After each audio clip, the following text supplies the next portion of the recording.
I think the Uniform Civil Code today as a point of discussion is effectively stuck in a rut, because I don't think there has been any reconsideration of positions by either party or any number of parties which are party to the discussion at this point of time.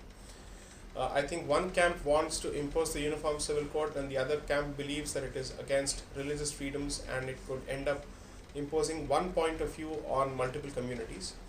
I think there is a certain amount of logic and reasonableness in both positions.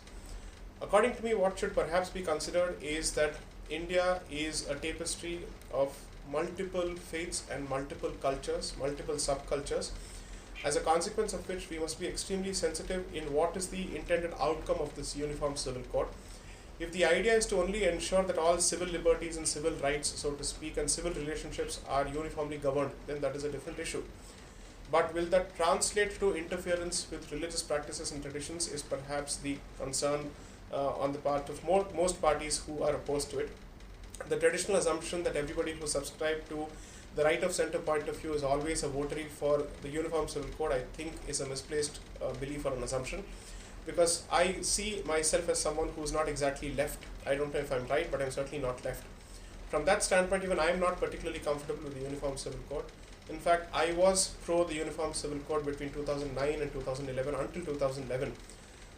Subsequently, my position changed when I realized that it could end up affecting the indigenous culture significantly. To me, the Uniform Civil Code at this point of time is a loser's argument, where this majority community, so to speak, in terms of religious composition, has effectively lost its rights when the Hindu Code was introduced by Mr. Nehru in the 1950s. And therefore, there is a clamor for a similar treatment of other communities as well.